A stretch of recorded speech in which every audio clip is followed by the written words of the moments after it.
I want people to think about, like, what are they passionate about in the work that they do, and how are they going to share that with other people in a way that hasn't been done before? Because if they can do that, then they're going to break through the noise.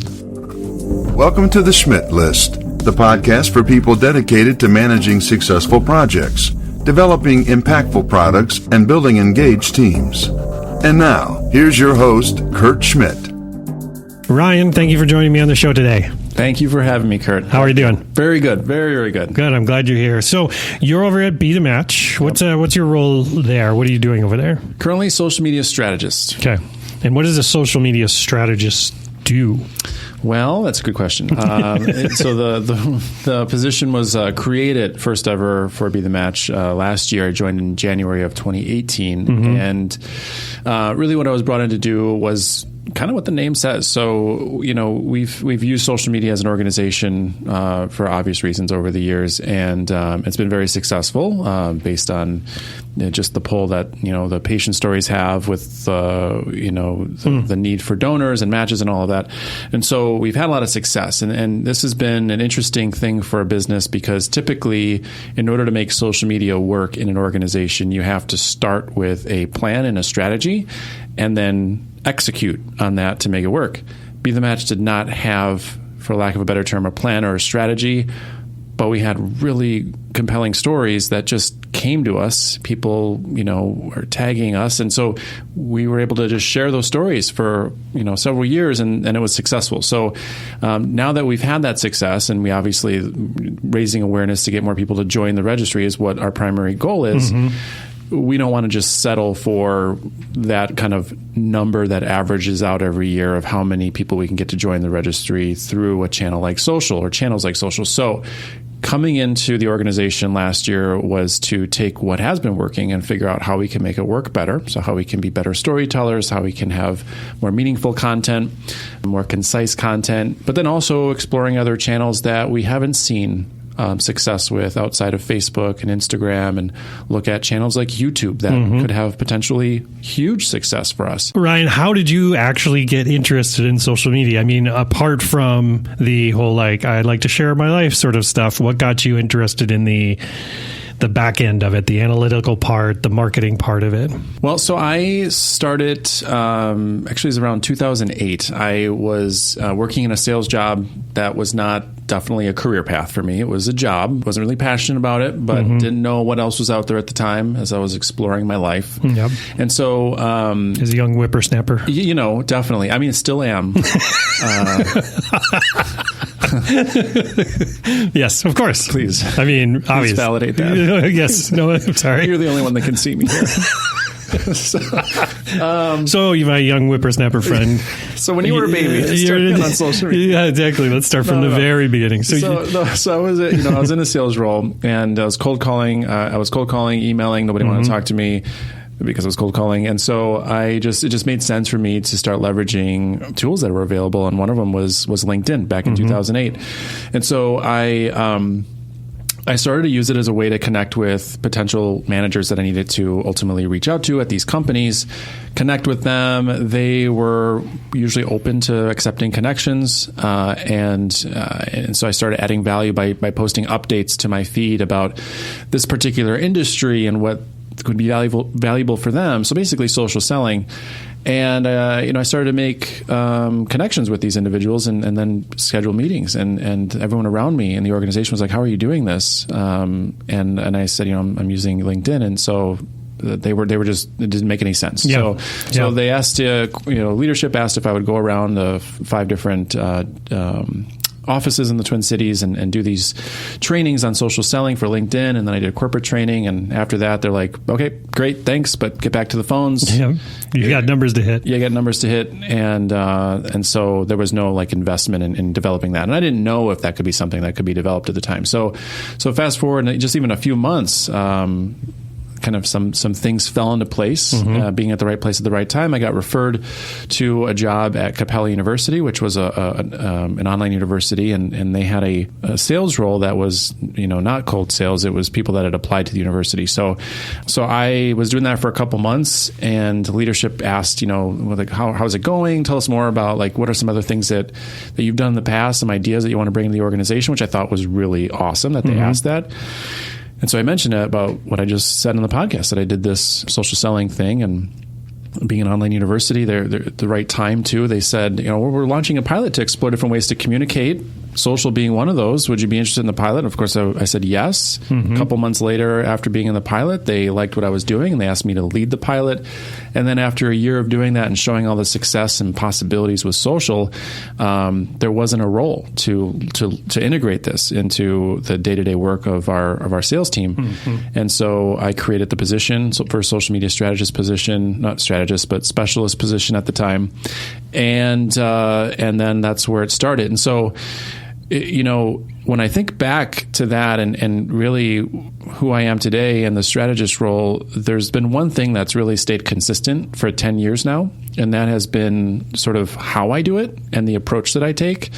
It wasn't something that I was inspired by other people necessarily, or someone's doing this, I'm going to do this too. It was really similar to what I did back in 2008 when this made sense. This was a tool. This just logically made sense to me. What logically made sense to me at Capella was, I'm so close to all the great things that are happening in this university. I'm comfortable putting that out there as myself. And I'm comfortable making connections with people that are tied to the university, students, learners, all of them. So I quickly became the face to them. I became the face of Capella because that's just naturally what happened, right? It just happened, and I did it in an authentic way, and I also always felt like I wanted to share personal things about me that weren't super personal, but when we had our first kid, I shared that, and the community knew about that, and they felt more connected to me, and therefore when there was issues or challenges, they knew to come to me because they knew that they could trust me.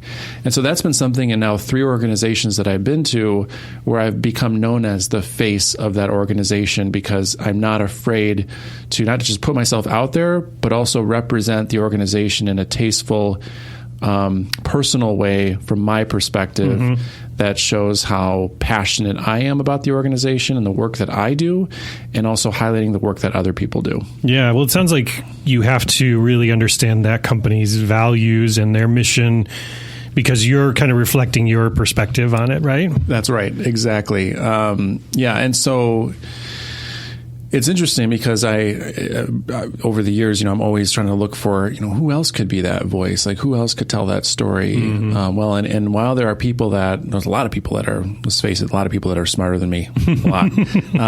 But, in our organization, like right now I'm working with just a leader that I highly respect. The work that he's doing is amazing. The way that he in the organization talks about the work that he's doing is inspiring.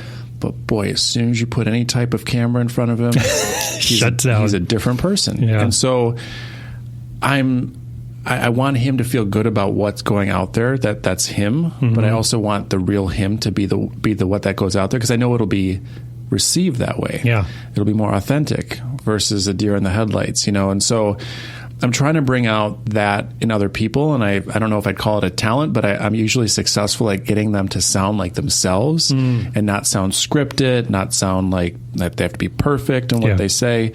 So I'm trying to extend maybe what I've learned naturally for myself to others, whether they're leaders or colleagues.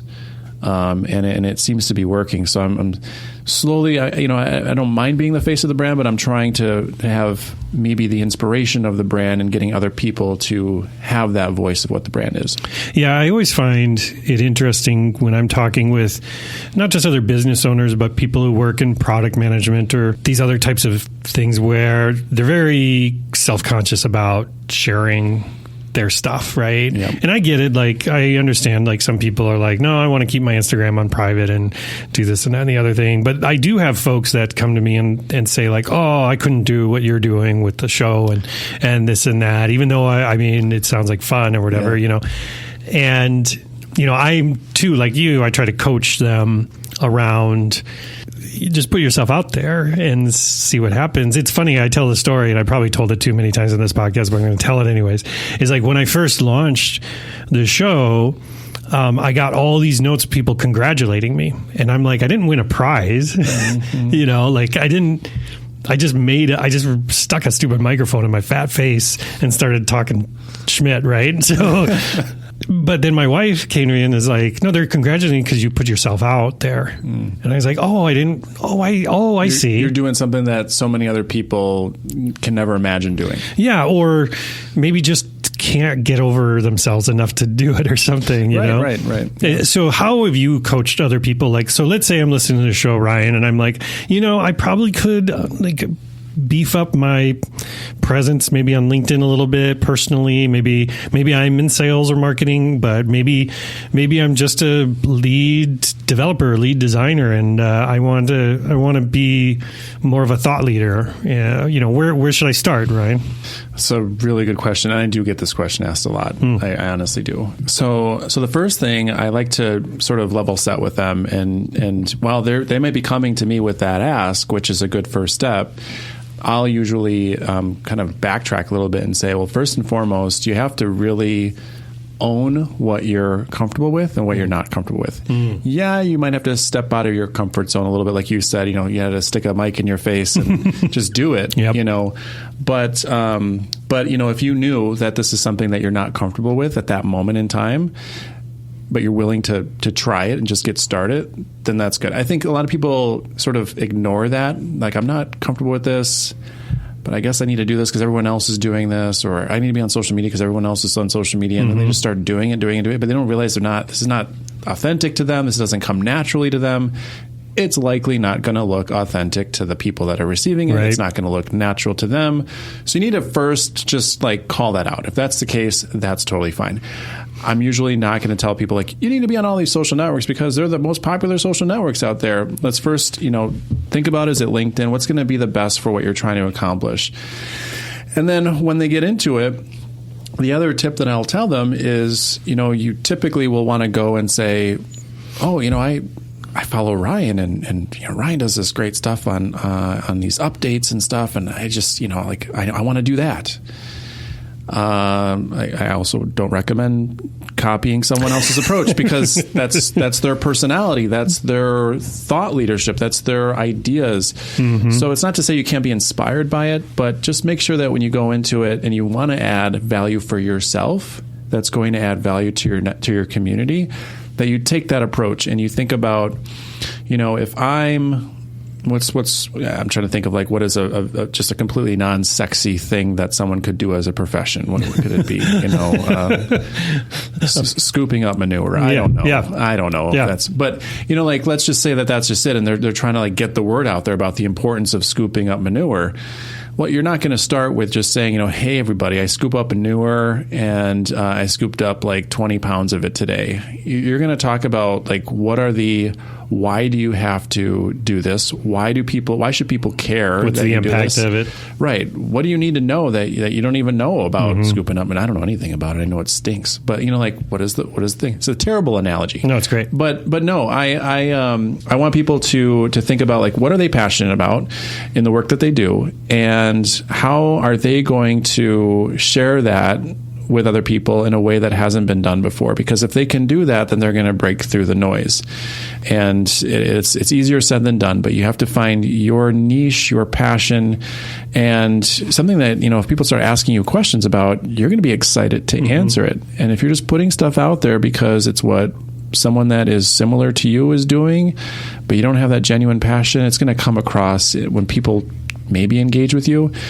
You're not really going to be that passionate about engaging back because it's just not something that's top of mind. Yeah, because when I got started with some of this, marketing stuff, the thing for me was I spent a lot of time learning about getting better at storytelling than I did at watching more social media marketing people, right? I read Stephen King's on writing, and you know what I mean? And it actually, those types of things gave me ideas because I feel like some of the best people out there that are representing themselves or their companies well have really good storytelling capabilities, right? Yeah, I like that you mentioned it that way, because that reminded me of I think how I think differently and how I implement what I do in my personal social accounts into thinking about how we can leverage some of these learnings from business. So, an example of this I think back to 2015, 2016, there was this heightened awareness around Snapchat at the time,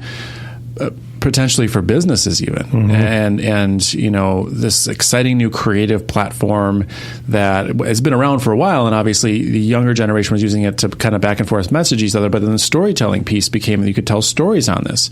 And I started to leverage it. It was totally for entertainment, but I thought it was so fascinating how you can create a story of your day and then add in, fun little, GIFs or whatever's going on, text, animations, even just the way that you capture the content could be told in a very unique way. And I became like this Snapchat influencer at the time for a hot minute, and I had people from all over the world following me. I was listed on blogs of top Snapchatters and all this stuff.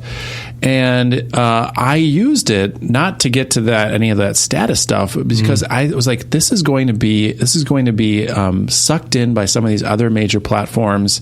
We need to know how to create stories, to your point, how to tell meaningful stories, and also do this in a way that the audience that might be on Snapchat might be seeing stories from other people. They're going to have this expectation of this creative new way to tell stories. And so, sure enough, as we know, Instagram then, implemented stories into their platform. They did it in a much better way. It actually leveraged the existing profile platforms. And now, since then, every single social network has storytelling except for LinkedIn, but where you can do stories. So, this goes into even some current social networks now that I'm doing the same thing with, where I'm really interested in some of the creative abilities of it. But yeah, I think it's been a complete example of learn by doing. And I'm using it in my personal life, but it easily ties into my professional life every single day. So is that because I hear a lot of, people that are popular in marketing, from the Seth Godins to the Gary V's to all these different people. They talk about branding. Branding's everything. Brand is everything. Brand is everything. But is that, in your opinion, and that's what I think I hear you saying, so you can correct me if I'm wrong, but but how do you get a sense of what that brand is? Isn't the brand the people, or the actual like human connection you have with that product or service? And I don't think you can connect with a Nike swoosh, but you can connect with the Nike story, right? Right. Yeah. And so I think, that question, you're right. It's a challenging answer because it's not a one size fits all.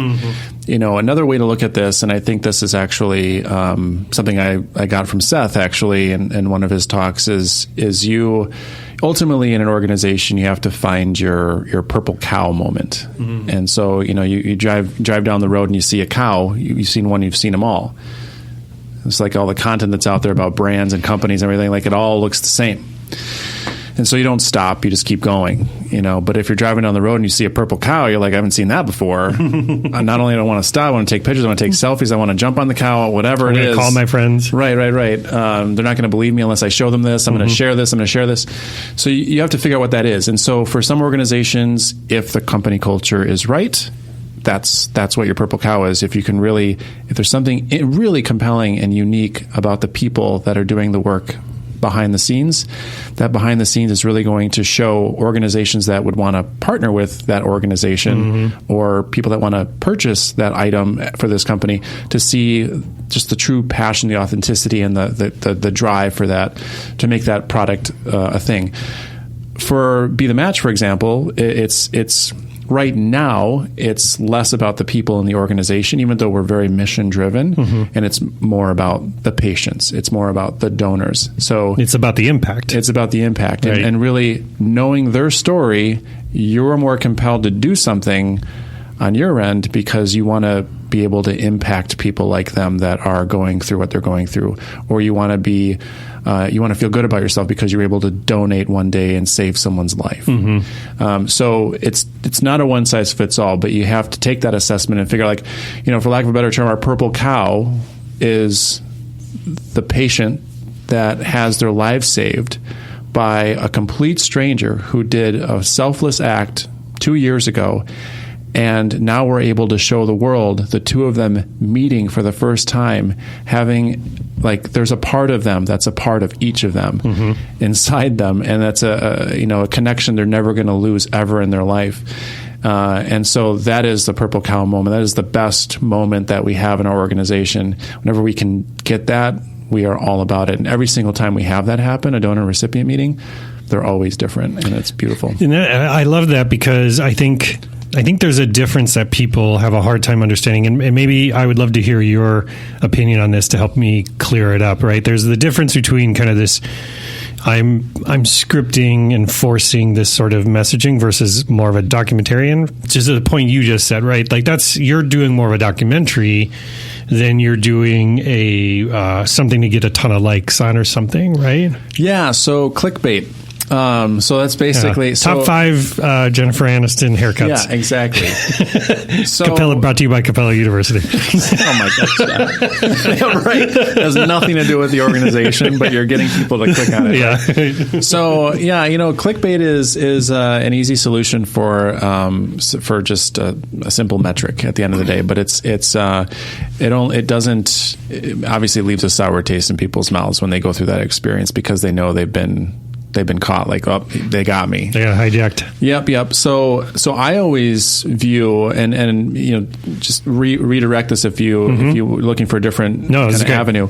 But I always view, clickbait is something that is definitely not part of our strategy. So we think about this differently. You could even if you take a more logical approach to clickbait, where you want to tease on something that still is related to your content, but when they click on it, it's not really that was the high, and when they go into the content, it's really not at that level anymore. It's kind of a false expectation, but it still sort of ties to it. So it's not like a Jennifer Aniston, whatever, top 5, whatever, but it's more of you can save someone's life. If you could save someone's life today. Well, that's not actually true, because you join the registry, it takes 6 weeks to get on the registry, and then you're probably not going to get a call for 20 years or never.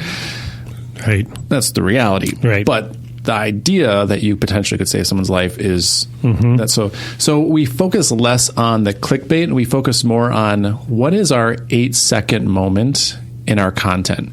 So an example of this is we actually go backwards. So if it's a video, a story of a patient, for example, we might have 2 minutes of a video of that patient's story, authentic. It's taken from their cell phone. We kind of edited it and did some copy along the way to tell the story and tie it together. But maybe it's at 1 minute and 30 seconds, they say something that is, you can tell that they're emotional, it's real, it's a powerful statement. And so that is our 8-second moment. So what if we were to take, in a 2-minute video, that moment from 1:30 to 1:38 or 1:35, and put that teaser in the beginning of the video, tease that, capture the audience's attention, and then start the video from the beginning with a little intro or something like that. And it ties to that 8-second moment.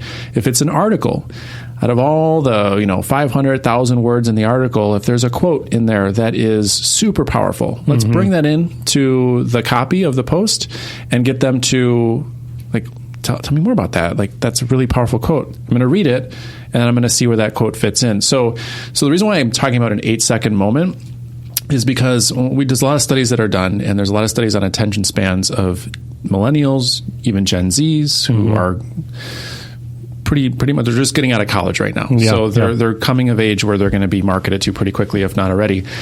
And so the average attention span of a millennial is around 12 seconds, but a Gen Z is 8 seconds. And it's going to get shorter and shorter and shorter the more noise we make. And so we just let's not focus on 12 seconds. Let's keep it short for everybody. And we always look at an 8-second moment. So it's less about what are we saying, it's more of how we're saying it. And that is usually going to get more engagement and just more authenticity in the people that engage in our content. I like that. So if we're talking about, let's talk a little bit about the future and what you've been seeing, right? So if I've got a business, should I just get on TikTok and Snapchat right now and start making anything and stuff and seeing if it sticks because those are the new hot things? Or should I be doubling down on LinkedIn? And it seems like I can spread myself thin very fast, whether it's a personal brand or if I'm doing some work for my company, right?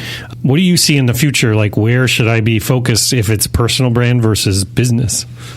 Yeah, so I think the general rule of thumb is definitely, take a step back, right? Think about, what you're trying to accomplish, if it's a personal brand or if it's for a business, and get your hypotheses out of, what social networks are probably going to be the most effective just in the current, main social networks, Facebook, Instagram, Twitter, LinkedIn, all that. And then obviously, figure out what you need to do to develop a presence there. You might have to do a little bit of research to see if you have a competitor or a person that you hate that you want to be better than, see what they're doing and make sure that you're not doing that, but you're doing something better than that. So that's kind of the safe bet for the near future. But when we talk about the future and where things are going, you kind of were jokingly saying, should I get on Snapchat and TikTok? Kind of. So TikTok specifically, again, I'm a super young person, of course, so it's not creepy that I'm on TikTok. No, I'm obviously in my early 20s. Obviously, yeah. Right. It is. I mean, it seems like the social network was made for you, right? Oh, of course. Obviously. I created it, so I don't know. Well, why. You're good at. You're not only young and handsome, but you're also a great dancer. This is great. Can this just be the podcast? Just this part right here? We'll just loop this part. That's fine. Okay. I'm sure nobody would get annoyed by that. I am dancing right now. I don't know how you're doing that, but okay. Anyway. All right. So seriously though, so with TikTok, and I did this in 2016 when I was talking about Snapchat. Yeah. If it's not you, if you don't have the capacity to do this, but you have a team and you have an intern or someone that kind of gets the stuff, think of it as a research project. You or your organization should be looking at platforms like TikTok. And the reason why is if you are on it already, or if your kids are on it and you're kind of seeing it, you might be like, I don't understand this. This is so different. Yeah. But that is just it. It is so different, but it is growing. This is not a FOMO. This is not a fear of missing out platform. This is not going to go away anytime soon. This is a platform that launched in 2016. It has over 500 million active users right now. It was the #1 most downloaded app in the U.S. in the iOS App Store in October of last year. They purchased Musical.ly last year for $1 billion, 2 years after launching. Yeah. And companies, organizations, every single day I go on the platform, there's a new brand that's testing out ads in the beginning of your experience on TikTok. So the ad experience is different. The way you consume content is different. I had a viral post on TikTok. Nice. I had a post that has over 250,000 views. In my 10 years of being in social media as a career, I have not had that type of virility on anything that I posted. Right. That happened like 2 months after I started using the platform. So even the way that your content can go viral is different. They don't show video views to the public. You have to dig into their profile to really see that information. So you know how Instagram's also testing out not showing likes. So they're already changing the way that you think of these metrics. They're changing the way that content's consumed, and they're changing the way that content's created. So why am I telling you all this to anyone that's listening is because if you understand this platform and why it's so entertaining and how that content is being created, I can guarantee you, I'm saying this in 2019, that the experience and the way that content's being created on TikTok is something that Facebook, Instagram, and the other big players in social media will eventually adopt. And so you can get a head start on understanding how to create a different type of content that people are going to eventually expect to consume content that way, right, and be ready for it on a platform like Facebook and Instagram before other people are trying to catch up and figure out what the heck this is. You already kind of have those muscles built. Exactly. And so that's what I did on Snapchat with storytelling. It eventually evolved into Instagram, which now organizations are, doing it all the time. Yeah. So we know where that went. Facebook has stories, YouTube has stories. It just keeps going on and on. So long way of saying, yes, you should be thinking about TikTok, but I'm not going to say have a brand presence on TikTok right now. Don't waste your time. There are brands out out there, see what they're doing. Just use it as more of a study kind of / entertainment / what is going on with the world kind of what's situation. What's happening to the world. But one other thing I'll tell you, though, is when I looked at engaged audiences on these platforms, you would think like it skews towards the super young people that are using TikTok, the Gen Zs. The largest active user population on TikTok at 40% of the user base is millennials. Wow. So that's impressive. Think about that. And there's always these new platforms and things that pop out. And I coach people like go in, log in, and see what it's all about. Yeah. Take a look. And whether social media is your bag or whatever, it affects things that you do personally, business wise or whatever. But if you, Ryan, like let's say, let's go into the career side of this real quick. Because what if I have an interest in social media as a career? What would be some of your advice if I was thinking about it? Maybe I am a young person coming out of school and I'm like, I'm really good at Instagram, so I could get paid to Instagram. And I don't mean from an influencer, but maybe they want that marketing job. Or maybe somebody a little bit older is thinking, maybe I want a career switch and think about this. Like, what would be some of your advice in order to get into social media as a career? I think the first thing is ask yourself, do you really like it? Like really, really like it? I'm serious, because there over the years, and I've seen this happen a lot more recently, where there are social media professionals that developing a career in the space of social media, but it's a job for them, and it shows, because outside of work, they're not really using social media. Like I work with colleagues that they'll say like, I don't really use Twitter, but for business we're using it. And to me, I'm just like, how are you a social media professional and you're not using some of the core like just even in your personal life? Like I don't, maybe it'll work for them. I don't see that being a benefit if you're in the career of social media. So I think the first thing is like, are you genuinely curious about how different each platform is and how to use each platform successfully? Are you playing around with a platform that you're not comfortable with because you're genuinely interested in learning it? I think that's the first thing. But yeah, I mean, if you are getting into it, the reality of it is it's complicated right now. It's like a super bad relationship where, you're trying to figure out what's going on, and it changes all the time. And just when you think you figured it out, it changes again. Whole new thing. So, there's a ton of noise every single day. There's more active users on social media. There's more people on social media. So you have to, again, if you're truly passionate about it, you have to be, because you have to figure out every single day how to make your content stand out and how to truly create content that's going to break through the noise.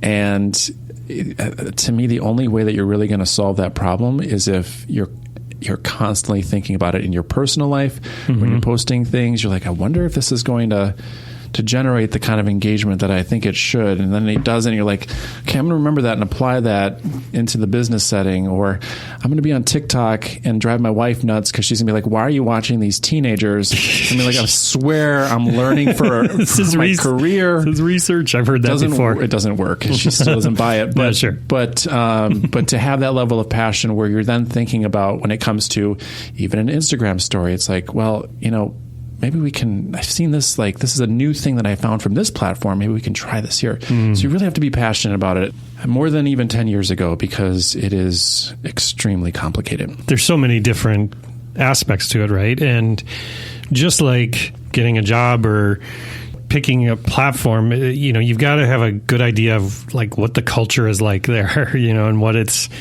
what's happening there. And before you really, like you said, spend some time researching it before you just dive head in, right? Yeah. It's, that's a good point. Even the brands that you think you want to do social media for, that's a big thing. Like, you should be passionate about it.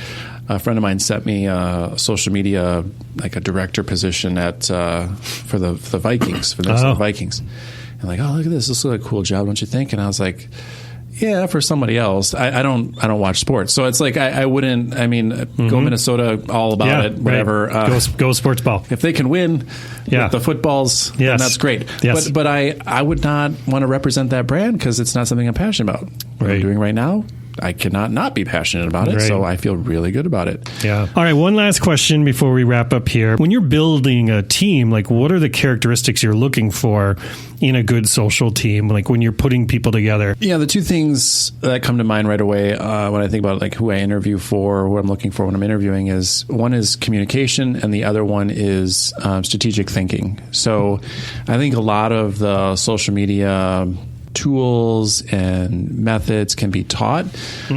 But if someone's a really good communicator, then not only is it good from a team perspective to, social is constantly changing. You have something that is like right now we're anticipating a huge celebrity sharing a story of a searching patient. Okay.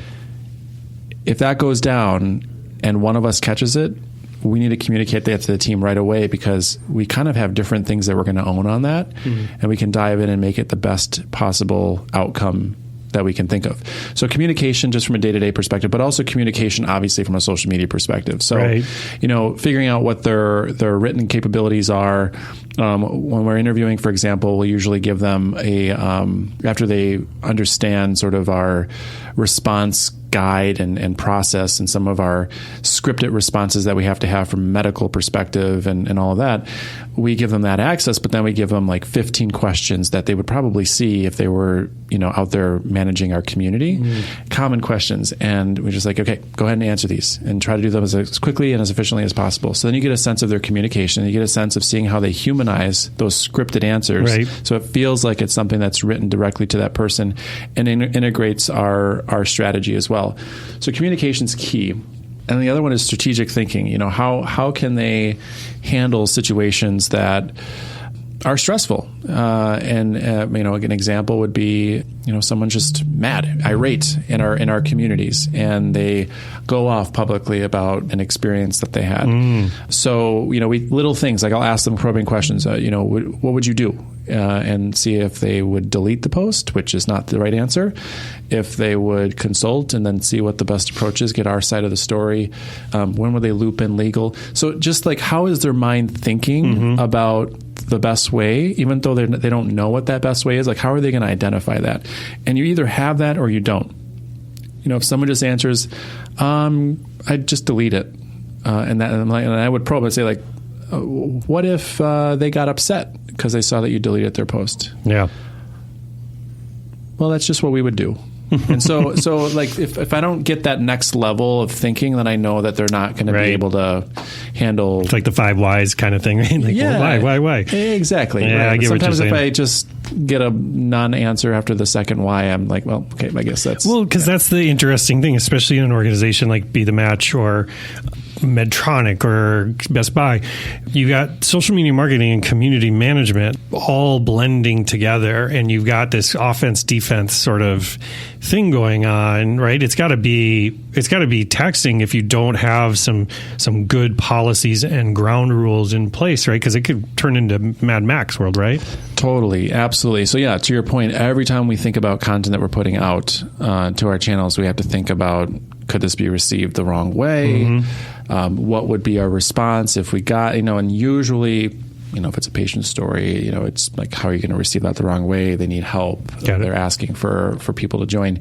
But we are getting more creative in our content themes, and we're going to be adding in different types of content that we haven't tried before. So this is actually something that we're talking about a lot right now, where, all right, so we have to think about, if we're going to communicate this, that the people outside of our organization don't know is where we're going, and that we're doing that to help more patients. While that's a good thing, they might be confused about A, B, and maybe C, D makes sense, but A, B is really confusing, and so they're going to ask these questions and push back and whatever. How are we going to respond to that?